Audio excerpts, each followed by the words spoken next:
Hello and welcome to hashtag celebrating India, जहां हम लोग बात करते हैं इंडिया के 3T के बारे में, टेस्ट, ट्रैवल एंड ट्रेडिशन। आज का टॉपिक थोड़ा सीरियस होने वाला है और ये क्यों सीरियस है मैं आपको बताता हूँ। कुछ महीने पहले अमेरिका में एक बहुत ही दर्दनाक हादसा हुआ जॉर्ज फ्लॉयड के साथ, जिसके चलते पूरे वर्ल्ड में ये ट्रेंड हो गया hashtag black lives matter. India भी पीछे नहीं था, इंडिया में भी ट्रेंड हुआ फेसबुक पे, ट्विटर पे हैशटैग ब्लैक लाइव्स मैटर। पर क्या हम लोग सच में मानते हैं कि black lives do matter?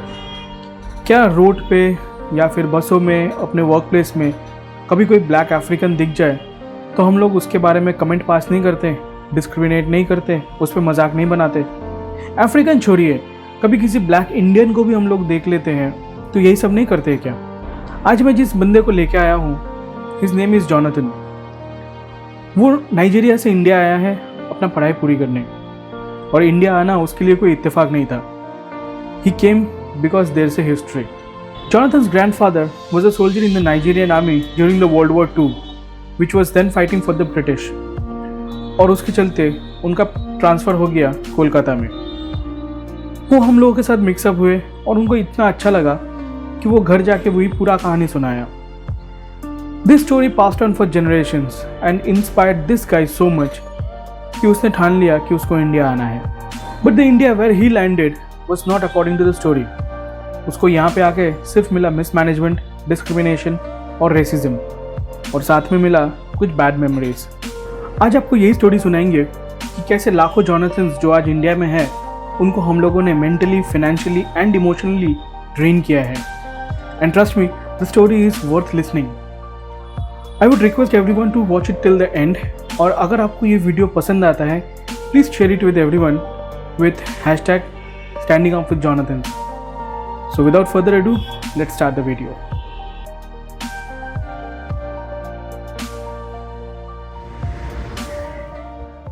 So Jonathan, tell us something about yourself. Okay, my name is Jonathan Devo Bhava. I'm a research scholar at the University of Calcutta. I'm from a family of 7. I'm from Nigeria, from Kaduna State. Currently, I'm here in Calcutta, and I'm still performing my research with the University of Calcutta. I have a future target of becoming a professor, deeply involved in research from lab scale to industrial application, not just performing a research for performance sake, but making sure your research counts.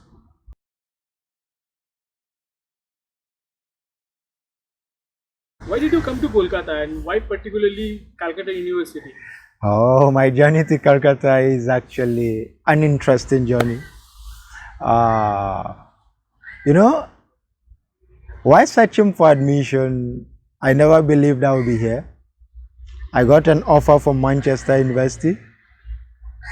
The cost was on the high side, so I decided to make more search.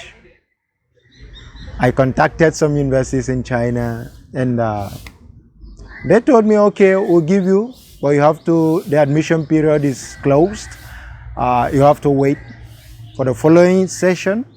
So I wasn't ready to wait. So I immediately contacted some universities in India, which Calcutta University was among. And fortunately for me, Calcutta University responded to me so fast. And immediately, I made my decision known to them. They sent some forms to me. I filled them, submitted them, and immediately they told me what next to do, and I did that. But hand in hand, I also applied to Anamale University, which gave me the admission immediately. However, after getting these 2 admissions and obtaining my visa, I couldn't go to Anomaly because first of all, I remember my grandfather was in Calcutta during the Second World War. So I was interested to exploit the place he was, because I felt so joyous I'm going to be there where my grandfather was. So I decided to choose Kolkata. And he told us a lot of good things about Bengali. the people in Calcutta. So I wanted to come and experience it also. So I decided to let go the Southern India because even my dad was not in support of Southern India. So I let go that. I even had to lose some good amount of money, which I paid for some fees there, but I have to let go. I have to let go. So I chose Kolkata also because they told me that there's a lot of Nigerians. There were a lot of Nigerians in Calcutta, and they were footballers. And I love football also.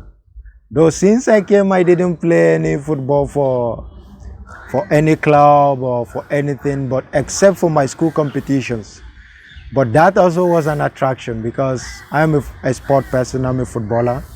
So I decided to come to Calcutta, and I chose Calcutta University because when I made a search, the university has a very good record of top Indians who graduated from the university. So I decided to choose the university, believing that it was the best for me. And I think I cannot regret choosing Calcutta University. They gave me the best.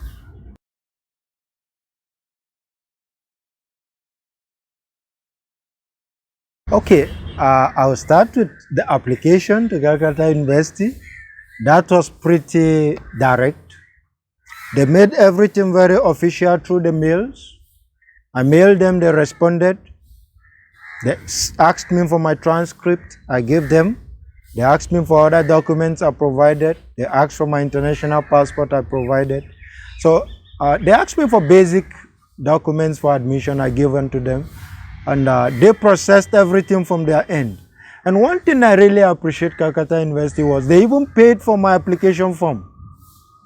They did everything. My HOD actually paid for it. It was when I came to India, I gave him back the money. So he even took the risk, not knowing that I got another admission in Anamele, but I chose to come to Calcutta because of my grandfather. So I think they really showed a very good humor towards me. And admission process was good, though it took time because they needed a lot of signings and the rest. But on the part of my experience when I came to Kolkata initially, it was horrible. I can hide this. Because one of the bitter experiences I had was, okay, I came to Calcutta and then I went to the FRRO on either 21st or 20th of September 2013, between these 2 days. And I got a very bitter experience. I just got there and the guy started hauling a lot of insult in Bengali on me. Oh, he's a bad guy, this and that, these guys are stupid, useless, all sort of rubbish against me, you know. And he didn't know that my classmate who was with me speaking English was a Bangladeshi guy. So the guy understood everything, but my classmate knew me to be a lion in nature. So he didn't want to tell me from there because I would have fought him directly from inside. Because that was a disgrace for my immigration officer who was supposed to help me, seeing me because I'm a black, then you start saying a lot of bad things, telling me all my document is fake in Bengali. My friend later interpreted everything to me. The following time I went there, it was hell with him. I faced him and I told him. And then the worst thing is that he started lying. That it was language problem. Which language problem?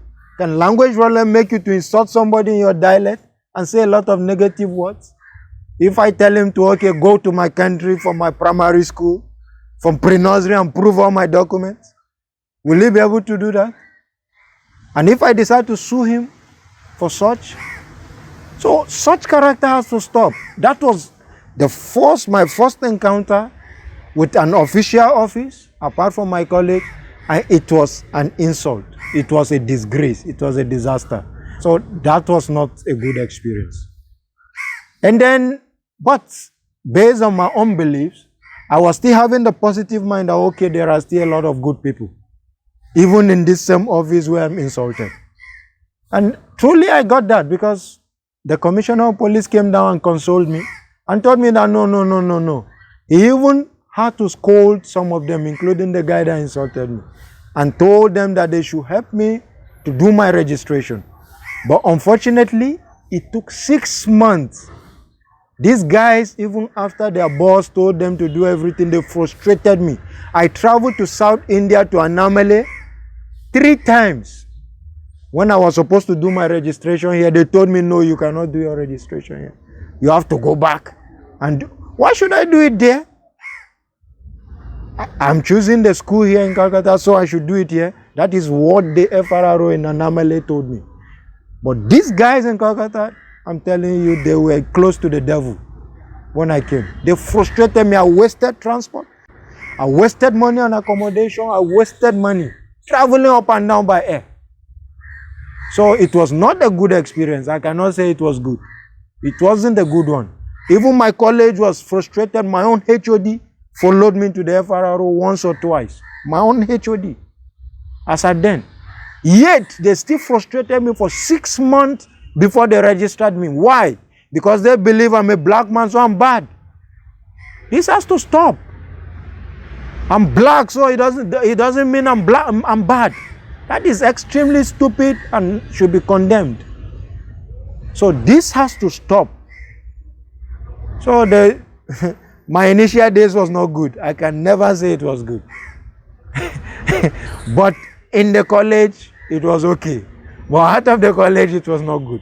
Because even coming to college from where I was staying in a paying guest for one week before moving to an apartment which my college helped me to get, before moving to hostel, while I was staying in the paying guest, in Picnic Garden, whenever I want to come to college in the morning, the auto drivers, I will stop 10 to 12 auto drivers before I can get one to pick me. They will pass empty. But black man, I am not picking.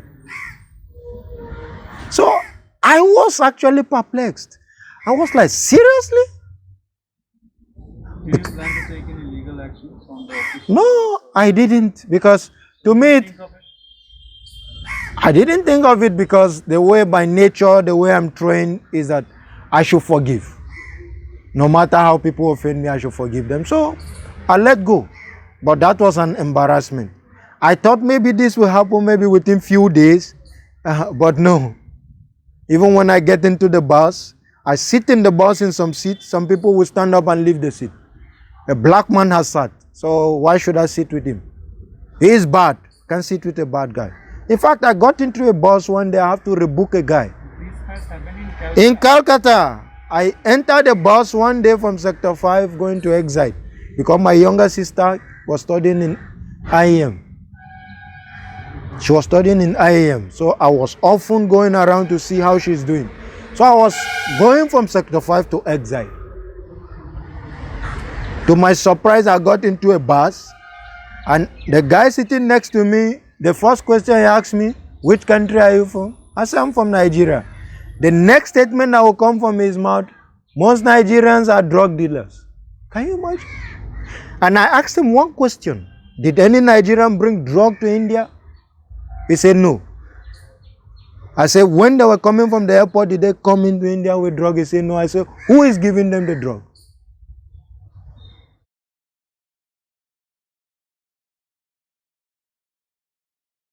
See, actually from what I have seen here is that it is not just on black Africans. Even Indians that are black are facing the same problem. Like in my hostel where I stayed, I had a black student in the hostel. He faced segregation from the other students. A lot of the other students didn't want to relate with him because he's black. One day he came to my room, he was frustrated, he was complaining to me. I told him, you have to forgive them because they are ignorant of what they are doing. So this attitude towards blacks didn't just start with Nigerians. The conception is there in the mind of the people, and the government has to stop that. Not just the government, because it's the people that make the government. So the whole people has to change. So I face this kind of things. I challenged that guy in the bus, and I told him that if any Nigerian will carry any drug in India, then an Indian gave it to him. That is what I told him. And I told him that when you see people, don't start talking negative things about them. Because he asked me two stupid questions. One, all Nigerians in India are doing drugs. Second, what is in Nigeria there's Boko Haram. And I challenged him with two questions. Also, back. I told him that you have terrorist activities in Kashmir for long before even Boko Haram came up in Nigeria. Why can't you discuss about that? Then he shut up. I said, when you see people, stop thinking negative. Think good towards people. So this kind of mentality have to be put in the people. I never met anybody from any country or Indian and then start thinking negative towards them. In fact, when I meet people, I think good towards them. I believe that they are good. So stop. First of all, you see somebody you think is bad, especially because he or she is having a black color skin or what. So I face a lot of things in the bars. In fact, I have to tell one guy plainly, if I'm sitting here and you cannot sit here, get up. Yeah, because I was to sit there and he told me not to sit with him, but to go and sit behind. So can you imagine? So I think the days were not good. It took time before things normalized.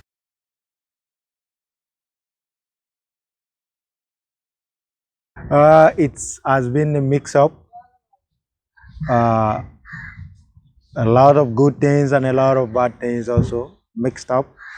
Like for example, I faced a lot of challenges, especially during my visa renewal. Is like a battle. Again, they treat me like somebody that just comes in afresh. You know, sometimes it baffles me. They treat you with all suspicion as if, man, you are an alien or what, I don't know. But for the first 4 to 5 years, they did a lot of that drama. Most of the times I apply for visa, it will take 2 months to renew. Something that should be done in 2 or 3 weeks. Always, I will apply, it will take time. In fact, sometimes some payments I've already made, they will insist I have to repay. I've done that. Finally, I have to pay. Their own law will be saying different things. They will tell me to do different things.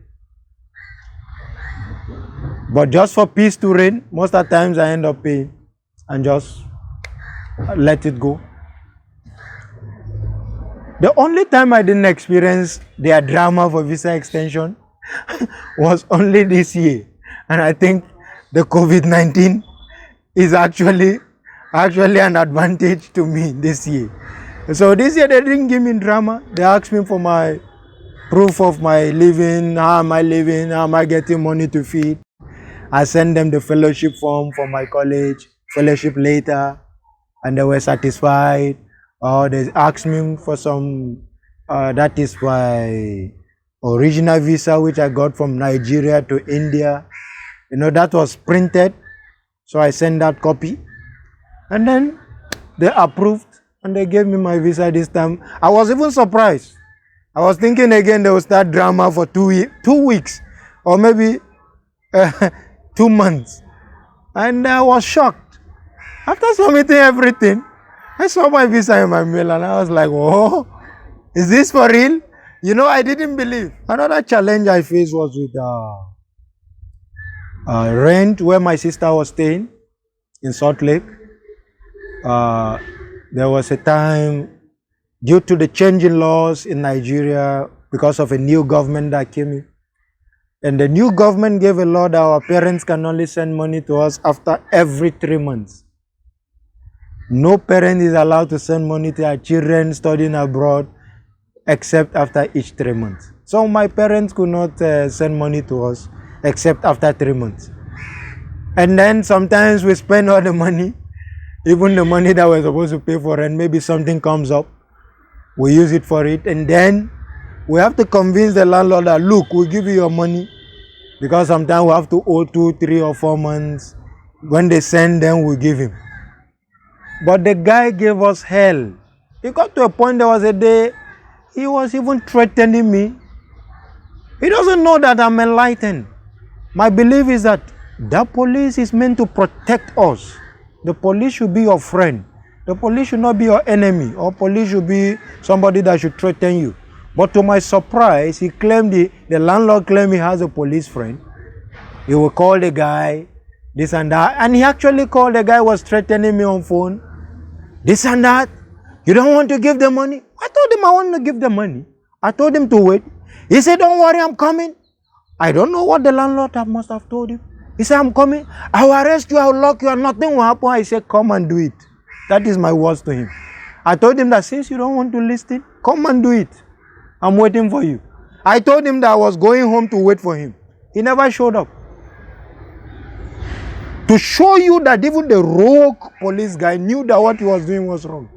And the landlord came to me that the way you spoke to the policeman was wrong. And I answered him, is the police supposed to threaten me or to protect me? Even if I have a problem with you, the police guy is supposed to come in to protect me and to tell you that you should hold on and wait. When I will get it, I give you. He will only make sure that I get it and give you. Not to call me and threaten me. For what? So I threatened him back. I said, come and get me. You know his threat? I will arrest you. Your professors will do nothing. Your colleagues can do. What kind of stupid guys? How did he even get to the police? That was my question, because they should give him these basic trainings. So I faced such harassment. And the funny thing is, this landlord has a very good wife. The wife explained to him, don't disturb these boys. Treat them, these children, treat them like your own children.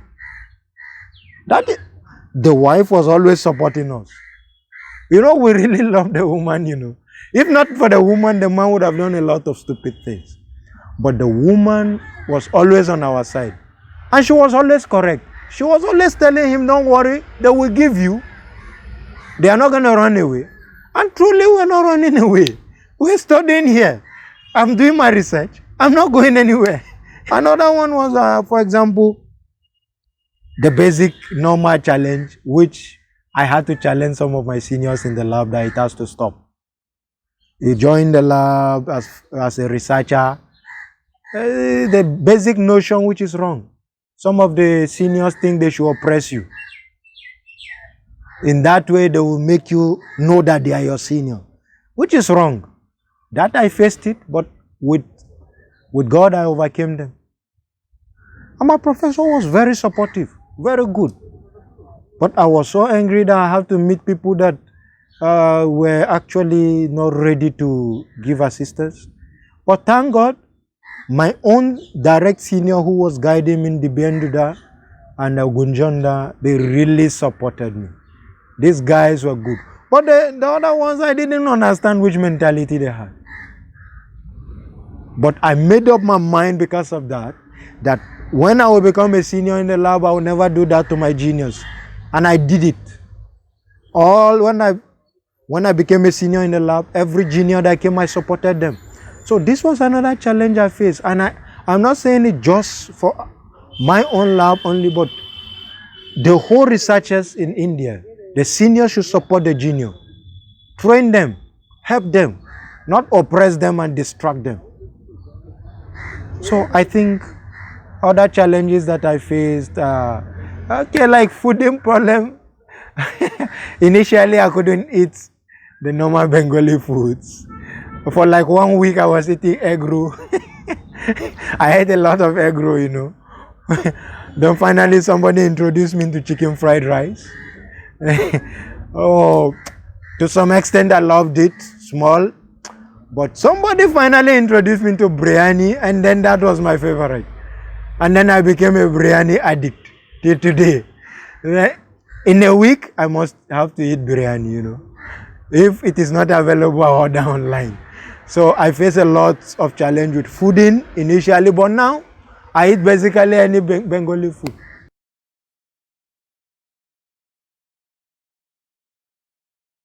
Yes, my own classmates actually supported me always. Like for example, there was a day in Park Circus at the 7-point crossing. Some children saw me and they were calling me ape. Yeah, that is how bad the issue is in India. People may think it's not that bad. Little children. calling me ape, negro. So, can you imagine? And one of my classmates that was with me gave the boy a dirty slap. He pursued the boy, got hold of him, gave him a dirty slap. So my classmates are always they were always defending me. I got good classmates actually. My master's was, in terms of within the college, my professors were supportive, my classmates were supportive.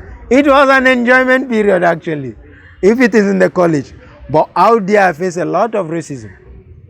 Like sometimes you could go into a store to buy something and you could keep standing and talking to the person in front of you and the person will keep you waiting for so much long.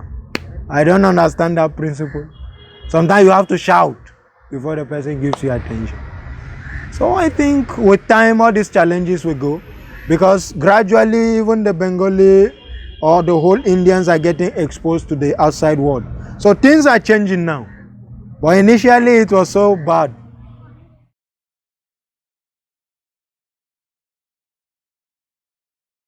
Yes. For example, at the FRR road, there was a day I felt so angry, extremely angry. There was a day I almost called my Senate. I almost called because I have uncles who are in the politics. I almost called my uncles. And if I had called my uncle, that would have become government to government issue. Because they just keep me sitting for hours. They frustrate you naturally. I was so furious. I was like, what is so special about all this rubbish? I was like, we have over millions of Indians in Nigeria. Yeah, more than 1 million Indians in Nigeria. We only have Nigerians in thousands in this country. So I was like, you should treat us specially. So why should they be harassing me? Why should they take me 6 months to register, just to register for my visa? So I was so angry. There was a time I wanted to leave. I'm serious. I wanted to leave the MTech and go back to Nigeria. I was so angry to that level. I wanted to leave. And I made up my mind. I remember I made up my mind. I told myself, because of the insult, you know, when I first got to the FIO, the first thing is that, oh, he's a liar. He just came here to play football and he's lying that he's a student. Can you imagine their mentality? So if Mr. A, B, C do that, then Mr. D is same. You wait and see the person first. And they just saw me and concluded and made their conclusion. So when I got to know what they were saying, because my classmate understood everything they were saying, I was always with him. He told me. And I made up my mind. I said, I will not go for any football training anywhere. I made up my mind. I said, I better run on my own, do my exercise, go to the gym. So because of that, even many people have invited me for football competition or tournament. I told them I will not play. Because I wanted to prove them wrong, and I'll prove them wrong. Not every Nigerian must live on football. Because that is their general belief. That without football, no Nigerian can survive. So I proved to them, and I'm happy I proved it to them. So they are actually, most of them are ashamed. Most of them that wrote a lot of rubbish, maybe about me, or predicted rubbish. If my college has a competition, I'm a student of the college, I partake. In fact, I won 2 competitions in the college. So, but, you know, I was so frustrated with them, so angry. I wanted to leave. It was my dad that told me, no, you have to be patient. Anywhere you go, you face characters. He told me, just be patient with them. You will face characters. And he gave me an instance that even in Nigeria, I have a lot of corrupt policemen. So it's possible the corrupt ones are the ones frustrating you. So somehow I took my dad's advice. So I was patient. If not, by now, it would have been gone. But I'm happy I was patient. I took my father's advice.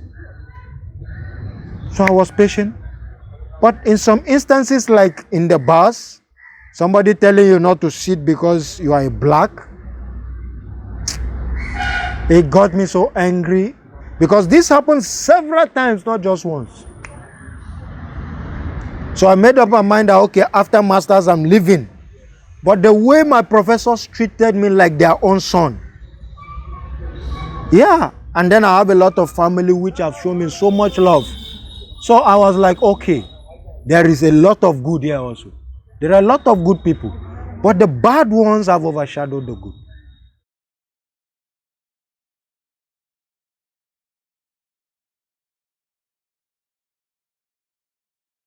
And now, I think the answer to all is no. If I must come to India after leaving, maybe I'm here for a conference or to visit my professors on a tourism base, visit and go back. But to come back and settle here, I don't think is a conducive environment for any foreigner. And also, I don't think I can refer anyone to come here to study. I've already rejected moves from almost 50 students. I told them no. I told them based on my experience, no. I told them the professors will not be the problem, but you are going to face problem with a lot of administrative issues. And that is going to affect your studies.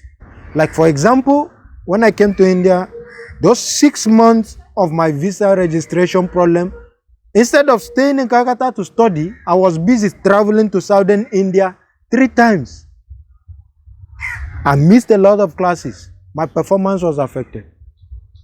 So will I encourage another student to come and face such hell? No. So, no, I won't allow it. And even my sister, that is capital no. I have already stopped her, and she has gotten admission in Australia and in Russia. So she will be deciding where she wants to go. So I will not allow my sister to stay in India alone. It's impossible.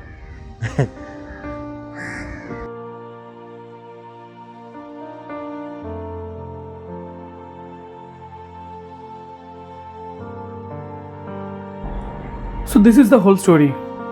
अगर आपने ये video पूरा देखा है, आपको समझ गया होगा कि हाउ इट फील्स जब कोई बंदा अपना कंट्री छोड़ के, अपना फैमिली छोड़ के बाहर आके रहता है and he faces all these things with the strangers. कितना हेल्पलेस फील होता होगा, बट स्टिल मन में वो हिम्मत रखना ज़रूरी होता है। I would request all of you to please share this video with hashtag standing up with Jonathan, ताकि ये हर एक बंदे तक पहुँचे जिसने कभी ना कभी किसी ना किसी के साथ उसको एम्बैरेस किया या फिर हैरेस किया just because of his colour. Guys, we need to change, क्योंकि अगर जॉनथन के जैसे लोग इंडिया आना बंद कर दिया तो it's our loss at the end of the day.